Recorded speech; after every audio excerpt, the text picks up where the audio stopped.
আমাকেও অবিশ্বাস করে এভাবে আটকে রেখে আপনাদের লাভ কি? একবার নিজেদের বিবেককে প্রশ্ন করুন, আমাকে এভাবে বন্দি করে রাখা ঠিক হচ্ছে কিনা। যদি মনে হয় আপনারা ঠিক পথে আছেন, তাহলে আমাকে বন্দি করে রাখতে পারেন। অগোছালো গলায় কথাগুলো বলে থামল জারিন। সামনে দাঁড়িয়ে থাকা প্রতিটা মানুষের চেহারা পর্যবেক্ষণ করেছে সে। তার কথাগুলো শুনে তাদের কেমন প্রতিক্রিয়া হচ্ছে তা অনুভব করার বৃথা চেষ্টা বলা যায়। একবার তার অগোছালো কথাগুলো সামনের মানুষদের হৃদয়টা গলতে পারলে সে সফল। সকাল থেকে সামনে থাকা মানুষগুলো এই একটা রুমে আটকে রেখেছে তাকে। কি দোষ তার বা এই ছেলে মেয়েগুলো কারা, এসব কিছুই জানে না জাইরিন। হঠাৎ একজন ইশারা করলো বাকিদের। তার ইশারা পেয়ে সবাই একযোগ রুম থেকে বেরিয়ে গেল। জাইরিন সেদিকে এক পলক তাকিয়ে একটু শান্তির মতো নিঃশ্বাস ফেলল, কিন্তু মনের মধ্যে অজানা একটা ভয় কাজ করছে। তারা বাহিরে গিয়ে নিশ্চয়ই তার বলা কথাগুলো ভিত্তিতে সিদ্ধান্ত নিতে গিয়েছে, এতটুকু নিশ্চয়ই জাইরিন। তাই ভয় হওয়াটা স্বাভাবিক। গতকাল রাতে সে ভেবেছিল আজকের দিনটা তার জীবনের সেরা স্মৃতি হয়ে থাকবে, কিন্তু হয়ে গেল সবচেয়ে কঠিনতম দিন। সকাল থেকে প্রতিটা মুহূর্ত ভাবতেই গা শিউরে উঠল জাইরিনের। আজকে জাইরিনের ভার্সিটির প্রথম দিন ছিল। অবশ্য আগে একবার ক্যাম্পাসে এসেছিল ভর্তি হতে, কিন্তু আজকের নবীনবরণ হওয়ায় অন্যরকম একটা ফিলিংস। স্বপ্নের ইউনিভার্সিটির প্রথম দিনটা জীবনের বেস্ট মোমেন্ট। আনন্দের ঘোরে গতকাল রাতটা তার ঘুম পর্যন্ত হয়নি।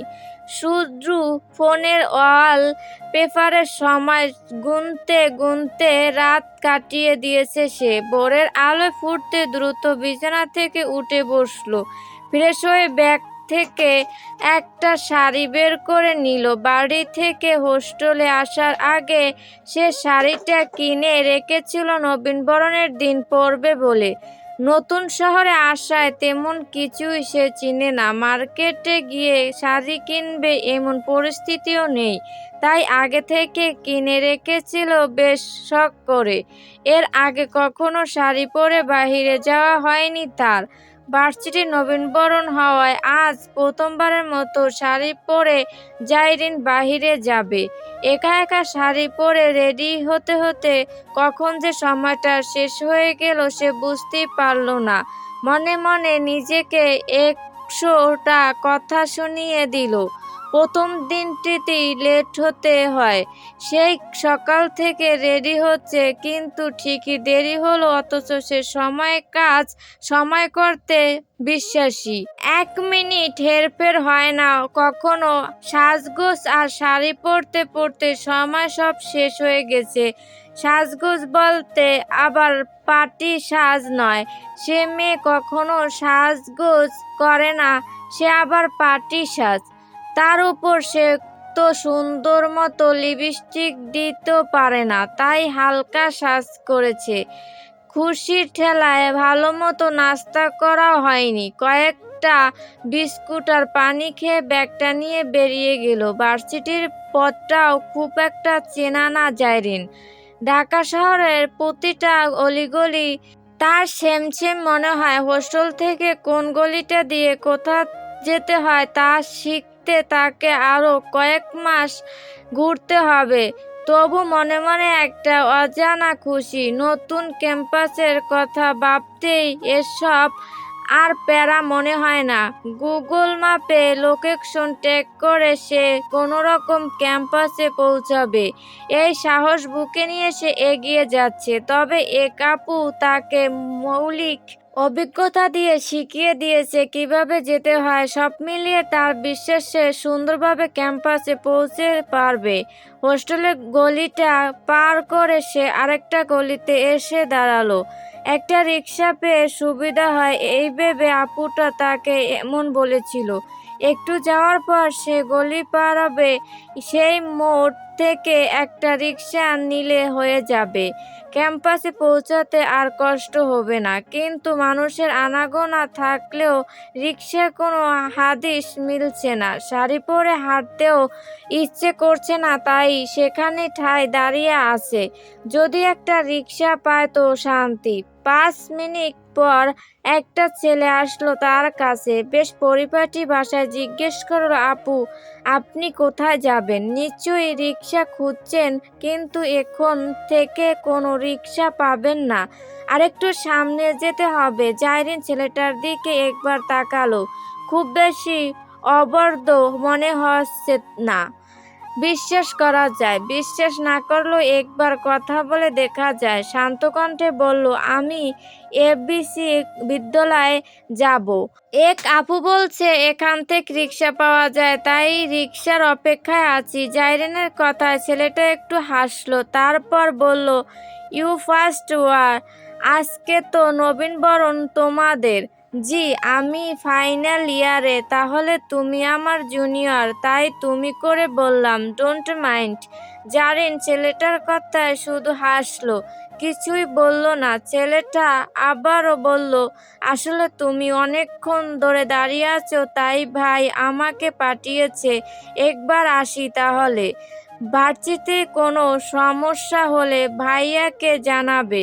আচ্ছা ভাইয়া, ধন্যবাদ। ছেলেটি যেদিক থেকে এসেছিল সেদিকে চলে গেল। জাইরিনও তার মতো হাঁটা শুরু করলো সামনের দিকে। কোনো দিকে না তাকিয়ে খুব দ্রুত গতিতে হাঁটছে সে, কারণ দেরি হয়ে যাচ্ছে। আর এদিকে সারিতে হাঁটতে কষ্ট হচ্ছে। হঠাৎ পাশ থেকে ডাক পড়ল, এই জুনিয়র। কথাটা শুনে জাইরিন সাথে সাথে পাশে তাকালো। দেখলো একটা গাড়ি তার পাশে দাঁড়িয়ে। হাঁটার ঘোরে হয়তো খেয়াল করেনি সে, সামনের সিটে থাকা ছেলেটা তাকে ডেকেছে, কিন্তু জাইরিন তাকে চিনে না। পেছনের সিটে চোখ পড়তেই দেখলো আগের ছেলেটা বসে আছে।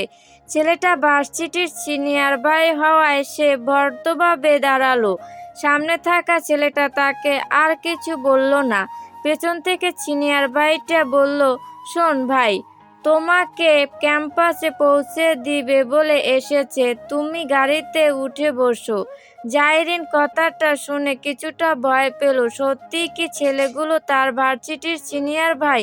মনে মনে ভয় কাজ করছে, একটু একটু ঘামছে সে। তা দেখে ছেলেটা হেসে বলল, এস্তাস us you R your seniors. এই বলে সে তার ভার্সিটির স্টুডেন্টের কার্ডটা দেখালো। তা দেখে জাইরিন কি করবে বুঝতে পারছে না, যাবে কি যাবে না, চুপচাপ দাঁড়িয়ে আছে। একটা স্টুডেন্ট কার্ড দেখে তো এতটুকু বিশ্বাস করা যায় না। ছেলেটি এবার মুখে বলল, আমি Shafin, final year, Islamic studies বিভাগে আছি। শাফিন ছেলেটা এত কথা বললেও সামনের সিটে বসা ছেলেটা চুপচাপ, চোখে সানগ্লাস থাকায় কোনো দিকে তাকিয়ে আছে সেটা বুঝতে পারছে না জাইরিন। তবে তার মুখের দিকে তাকিয়ে অনুমান করলো ছেলেটা সামনের দিকে তাকিয়ে আছে। জাইরিন এবার উঠে বসলো গাড়িতে।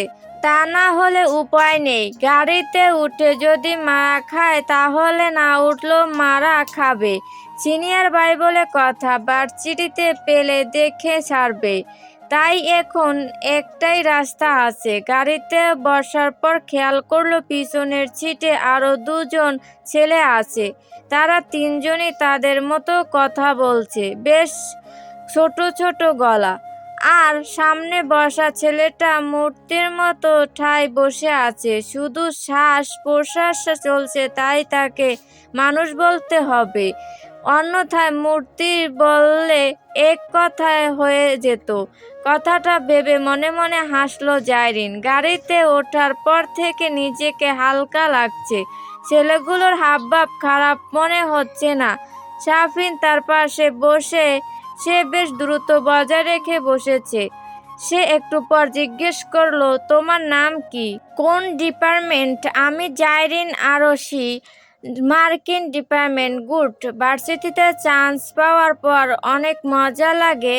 কয়েকদিন পর বুঝবে ভার্সিটির লাইফ কত প্যারা। হঠাৎ সামনে থেকে গমগমে গলায় ডাক পড়লো, সাফিন। ডাক শুনে সাফিন থেমে গেল, আর কিছুই বলল না। জাইরিন একবার সামনে তাকালো, বুঝলো ডাকটা সামনের সিটের ছেলেটা দিয়েছে।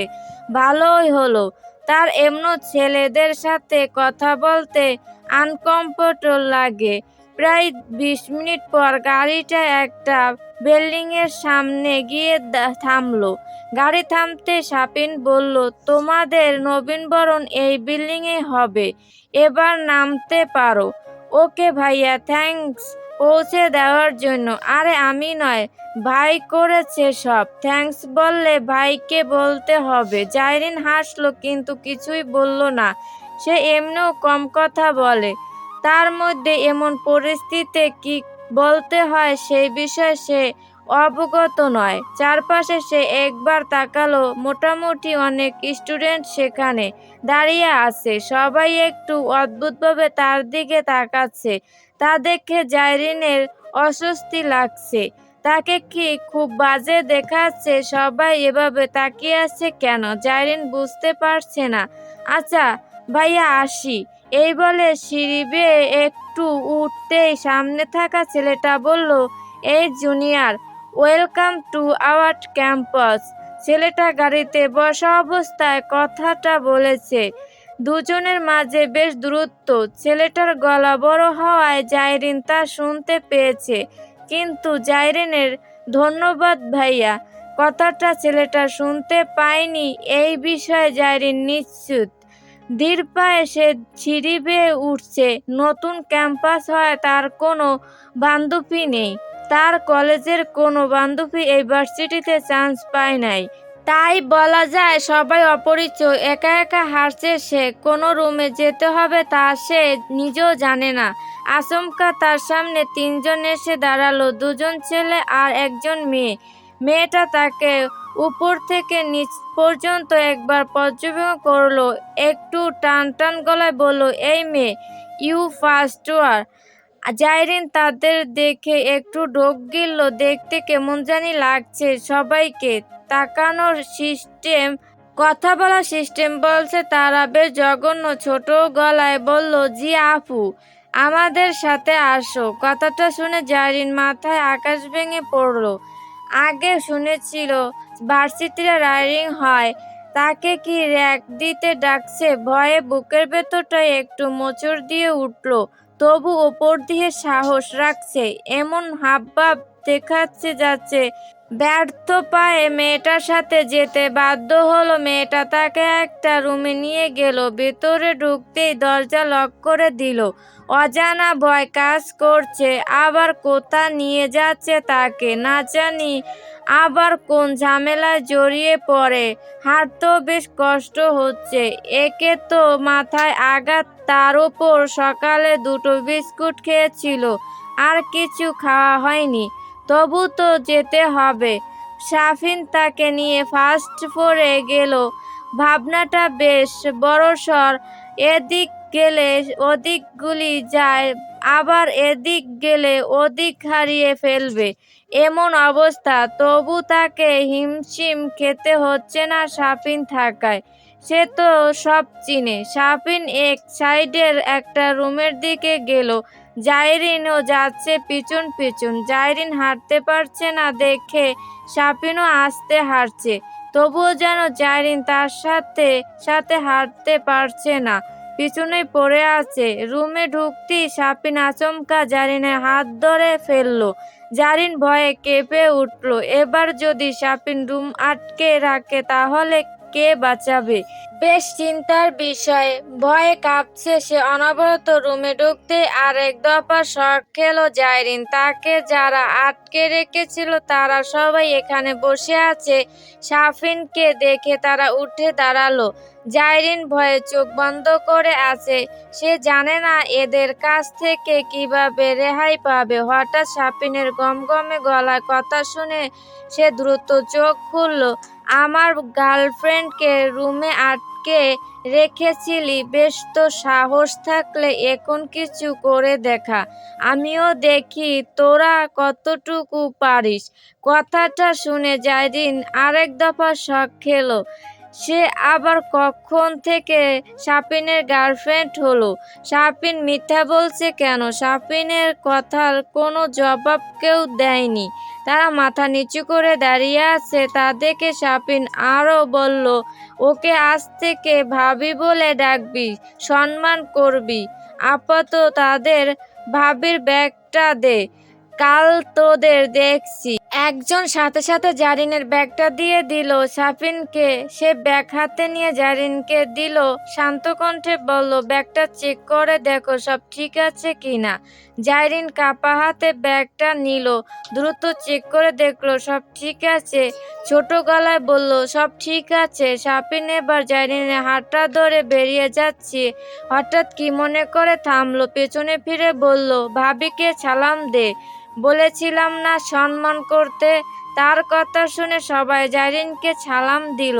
বিষয়টা দারুণ এনজয় করছে জাইরিন, তবু চুপচাপ সে, চোখে মুখে কোনো রিয়াকশন নাই। সাফিন রুম থেকে বেরিয়ে এসে জাইরিনের হাতটা ছেড়ে দিল, একবার তার দিকে তাকিয়ে বলল, সরি ফর সাচ বিহেভিয়ার, আসলে ওদের বোঝাতে চেয়েছিলাম তুমি আমার গার্লফ্রেন্ড, তাই হাতটা ধরলাম। আমাকে এত ভয় পাওয়ার কিছু নেই, বিশ্বাস করতে পারো ইজিলি।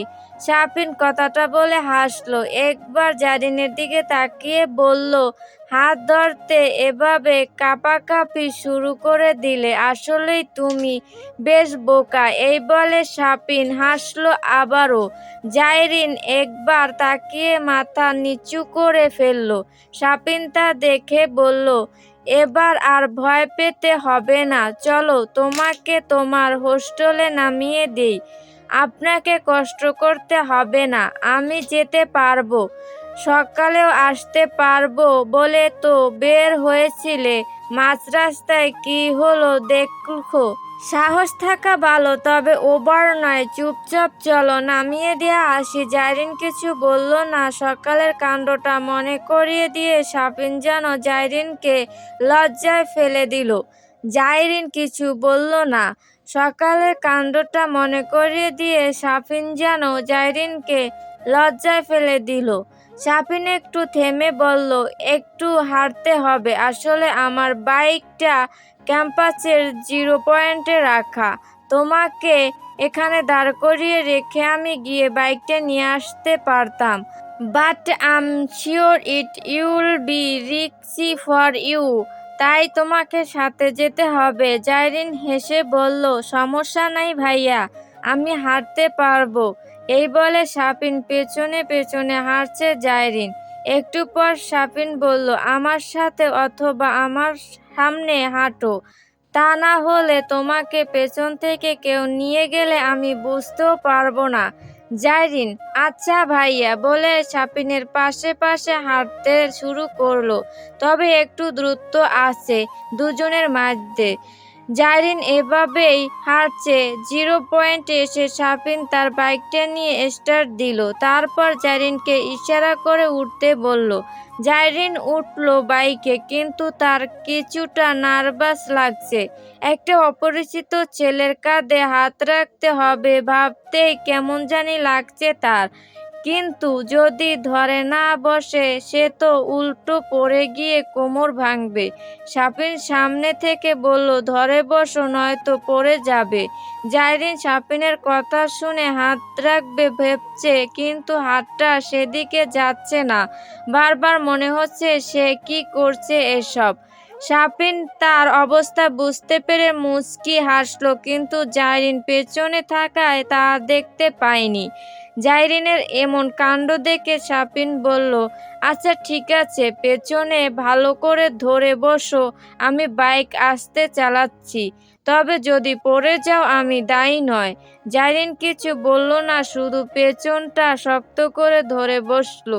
পড়ে যাওয়ার ভয় তো তারও আছে, কিন্তু কি করবে, এমন একটা অপ্রীতিকর পরিস্থিতিতে পড়তে হবে তা সে বুঝতেই পারেনি। শাফিন বাইকটা ধীর গতিতে চালাচ্ছে। একটু পর সে বলল, ক্যাম্পাস কেমন লেগেছে? ঘুরে দেখা হয়নি তাই জানি না। আজকের ফ্যাংশনেও তো যেতে পারলে না। চো ছ্যাট। জাইরিন কিছু বলল না দেখে শাফিন আবারও বলল, ডোন্ট ওয়ারি, আগামীকাল তো ক্লাস আছে। আমাকে ফোন দিও, আমি তোমাকে পুরো ক্যাম্পাসটা ঘুরিয়ে দেখাবো। আচ্ছা ভাইয়া। শাফিন কিছুক্ষণ চুপ থাকলো, তারপর বলল, তুমি কি আচ্ছা ভাইয়া এই দুটো ওয়ার্ড ছাড়া আর কিছু বলতে জানো না?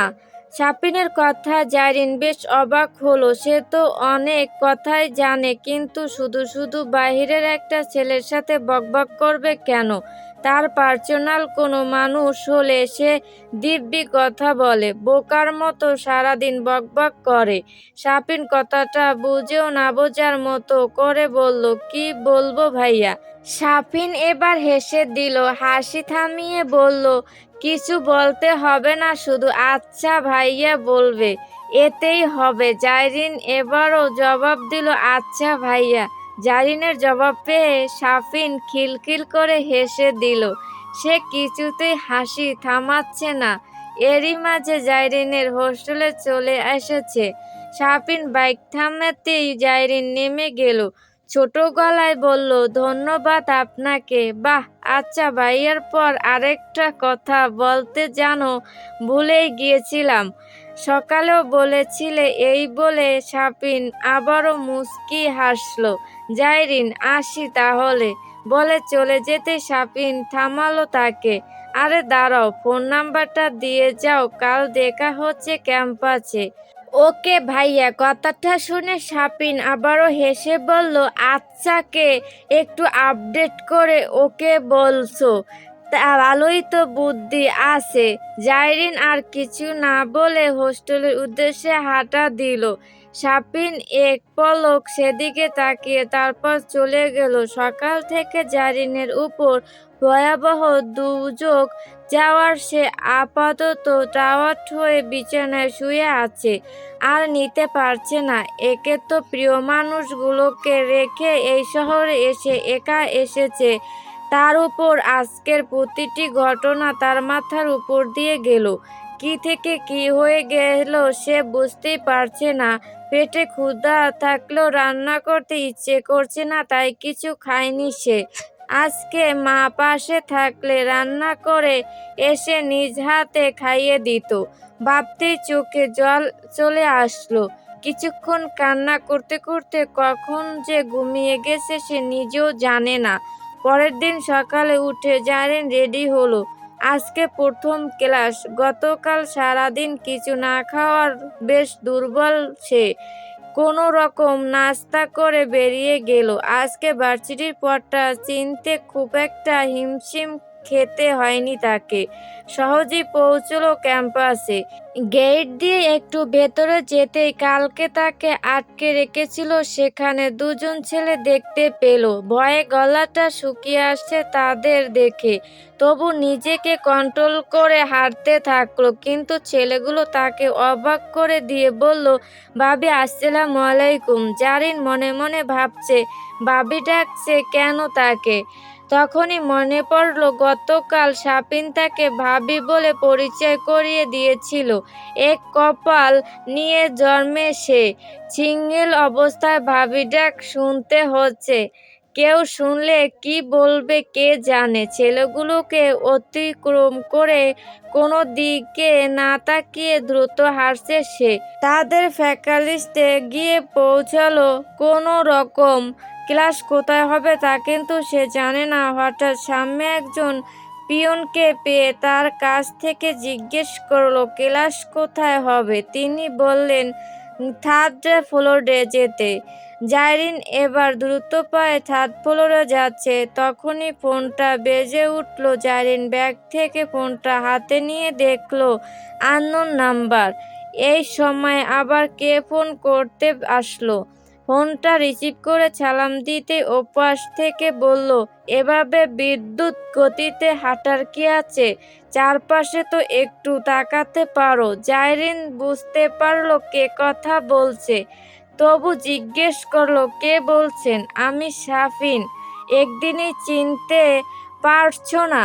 না ভাইয়া, চিনতে পেরেছি। আমি তোমাদের ফ্যাকাল্টির নিচে তখন থেকে দাঁড়িয়ে আছি, তুমি বিদ্যুৎ গতিতে চলে গেলে আর আমি ধরতেই পারলাম না। ডাক দিলাম তাও শুনলে না। সরি ভাইয়া, আমি আপনাকে দেখিনি। আরে ইটস ওকে, বিষয়টা বেশ ভালো লাগলো। বাই দ্য ওয়ে, ক্লাস শেষে ফোন দিও, আমি নিচে আসি।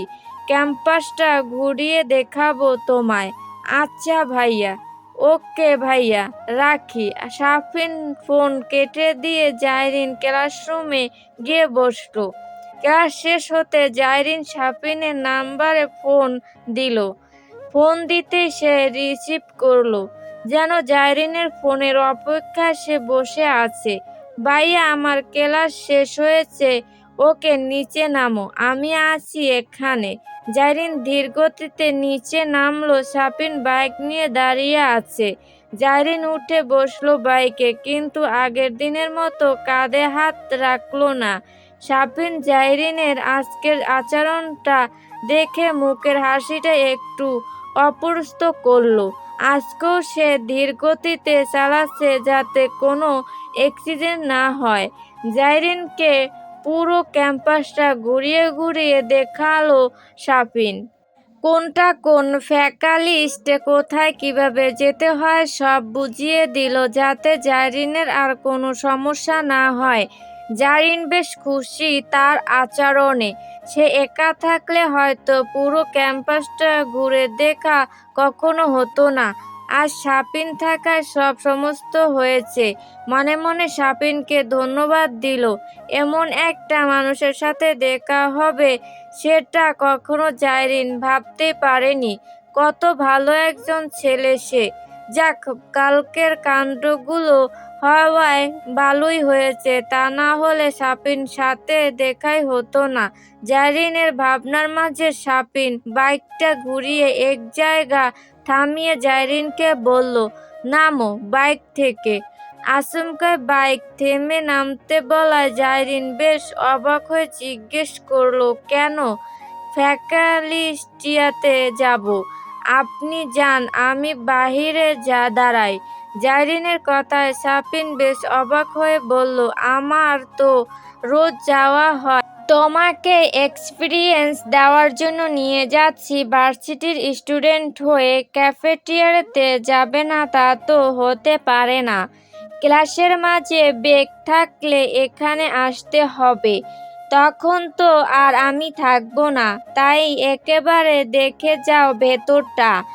জাইরিন ভাবল, আসলেই তো সবসময় তো আর সাফিন থাকবে না। কথাটা ভাবতে তার মনটা খারাপ হয়ে গেল। আজ সাফিন আছে বলে ক্যাম্পাসে সে স্বাচ্ছন্দ্য ঘুরতে পারছে, কিন্তু আগামীকাল বা তারপর সাফিন না থাকলে সে একা একা কি করবে? করুণ চোখে একবার সাফিনের দিকে তাকালো, কিন্তু সাফিন তাকে দেখছে কিনা তা আবিষ্কার করতে জাইরিন ব্যর্থ। এরই মাঝে শত সাফিন নেমে জাইরিনকে বলল, চলো ভেতরে যায়। দুজনে একসাথে ক্যাফেটেরিয়ায় গেল। হালকা নাস্তা করে বেরিয়ে আসলো। সময় অনেকটা শেষ হয়ে গেছে, একবার বাসায় যেতে হবে। সারাদিন তো আর ক্যাম্পাসে কাটিয়ে দেওয়া যায় না। সাফিনকে বলল, ভাইয়া এবার হোস্টেলে ফিরে যেতে হবে, অনেকটা দেরি হয়ে গেছে। সাফিন একটু হাসলো, তারপর বলল, চলো তোমার হোস্টেলে নামিয়ে দেই। আরে না না, আমি একা যেতে পারবো। শুধু শুধু আমার জন্য আপনার কত কষ্ট হচ্ছে। আরেকবার বললে তো সোজা কালকের ছেলেগুলোর হাতে তুলে দিয়ে আসবো। না না, আর বলবো না, ওদের কাছে পাঠাবেন না, ওরা খুব খারাপ। সাফিন হাসলো জাইরিনের অবস্থা দেখে, তারপর বলল, তাহলে আর বলো না এমন। এই বলে সাপিন নিজে নিজে বলল, আচ্ছা ভাইয়া। জাইরিন বুঝতে পারলো সাপিন তাকে ইনসাল্ট করছে। সে একবার রাগী দৃষ্টিতে তাকালো সাপিনের দিকে, পরে হঠাৎ মাথায় আসলো, আরে এ তো সিনিয়র ভাই, রাগ দেখালে গেলে উল্টো নিজেই না ফাঁসে যায়। সাপিন আবারও বাইকে উঠে বসলো, ইশারা করে জাইরিনকে বলল, উঠো গাড়িতে। জাইরিন উঠে বসলো। আচমকা এবার জাইরিন সাফিনের কাঁধে হাত রাখলো। জাইরিন হাত রাখতেই সাফিন হালকা কেঁপে উঠল। জাইরিন বুঝতে পেরে দ্রুত হাতটা সরিয়ে নিল। সাফিন আবার বলল, কাঁধে হাত রাখতে পারবে? সমস্যা নাই। জাইরিন কিছু না ভেবে আবারও হাতটা রাখলো। সাফিন বাইক চালাচ্ছে আর একটা ওটা কথা বলছে। হুট করে সে বলল, সকাল থেকে দেখছি তুমি কোনো কথা বলছো না, শুধু আমি বকবক করেই যাচ্ছি। তুমি কি কথা বলতে মজানো না, নাকি কম কথা বলতে পছন্দ করো? আপনি আমার সিনিয়র ভাই, আপনার সাথে কিভাবে কথা বলতে হয় বুঝতে পারছি না, তাই চুপ থাকছি।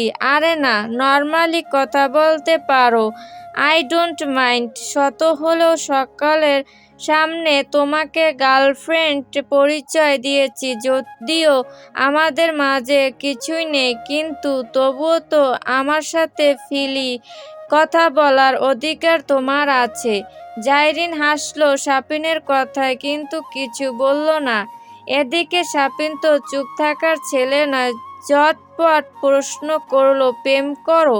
জানি এভাবে পার্সোনাল বিষয় প্রশ্ন করাটা ঠিক নয়, তবু করছি আগ্রহ থেকে। কাল থেকে তোমাকে দেখে মনে হলো তুমি প্রেম করা তো দূরের কথা, এসবের কিছু বোঝো না। জাইরিন এক কথায় জবাব দিল, না। তাহলে ক্যাম্পাসে আমার গার্লফ্রেন্ড বলে পরিচয় দিল, এক্সট্রা কেয়ার পাবে সবার থেকে, কেউ চোখ তুলে তাকানোর সাহসটাও পাবে না। সাপিনের কথায় আচমকা জাইরিন কিছু না ভেবে বলে বসলো, তখন আপনার আসল গার্লফ্রেন্ড আপনাকে চিবিয়ে খাবে, তারপর মজা বুঝাবে। সাপিন শব্দ করে হাসলো, তারপর বলল, এই জন্মে আমার গার্লফ্রেন্ড হবে না। কেন? কারণ আমি অ্যারেঞ্জ ম্যারেজ বিশ্বাসী, তবে হুট করে মা বাবার পছন্দে বিয়ে করব এমন নয়। আমি পছন্দ করে মা বাবাকে দেখাবো আর মেয়েটাকে এসব বলবো না, তারপর ডিরেক্ট বিয়ে করব, আর বিয়ের ইনভাইট কার্ডে নাম দিব পরিণয়ের দস্তবেজ। মানে হলো আমাদের পরিণয়ের দলিল, দুজনের স্মৃতি বলা চলে এই কার্ডটা, তাই এই নাম দিয়েছি। সুন্দর নাম। তোমার পছন্দ হয়েছে? ভীষণ। আপনার আগ্রহ দেখে বুঝতে পেরেছি ভাবি অনেক ভাগ্যবতী হবেন। আপনি বেশ ভালোভাবে ভাবিকে আগলে রাখবেন। যেখানে একদিনের পরিচয়ে নিজের ক্যাম্পাসের জুনিয়রকে এতটা সাপোর্ট করেছেন, তাহলে ভাবিকে কতটা না সাপোর্ট করবেন। আপনি মানুষ হিসেবে খুব ভালো, আর তুমি আমার দেখা সবচেয়ে স্পেশাল মানুষ, তাই এতটা সাপোর্ট দিয়েছি। আমি আবার কোনো দিক দিয়ে স্পেশাল হলাম বলবো একদিন, সুযোগ হলে। সাপিন কথাটা বলে যতটুকু সময় হয়েছে তার চেয়েও কম সময় দুজনের বুঝে গেছে কথাটা আর বলার সুযোগ তারা পাবে না। এক পলক দুজন একে অপরের দিকে তাকিয়ে থাকলো। আস্তে আস্তে জাইরিন চোখটা বন্ধ করে ফেললো, কিন্তু সাপিন তার দিকে এখনো তাকিয়ে আছে, চোখ দুটো দিয়ে জল গড়িয়ে পড়ছে তার। স্পেশাল মানুষটাকে স্পেশাল হওয়ার কারণটা আর বলতে পারল না সে। এর চেয়ে কষ্ট আর কি হতে পারে? যদি একবার বলে ফেলতো তাহলে হয়তো জাইরিন শুনে হাসতো। জাইরিনের হাসিটা তার দেখা হলো আর হয়তো কখনো হবে না, কারণ তাদের তো আর দেখাই হবে না। তাহলে কিভাবে বলবে মনের কথাগুলো? কিছুক্ষণ জাইরিনের নিথর দেহের দিকে তাকিয়ে সাপিন নিস্তেজ হয়ে গেল। মিনিটের মাঝে দুজন মানুষ শেষ। বাইক চালাতে চালাতে হঠাৎ একটা ট্রাক এসে তাদের ছিটকে ফেললো রাস্তায়। দুজনেই রাস্তায় নিথর হয়ে এভাবে পড়ে থাকলো। সেই সাথে দুজন মানুষের স্বপ্ন পড়ে রইল একপাশে। পৃথিবীর মায়া ছেড়ে দুজনেই চলে গেল একসাথে। তাদের পরিণয়ের দস্তবেজ স্মৃতি হয়ে থাকতে পারল না আর।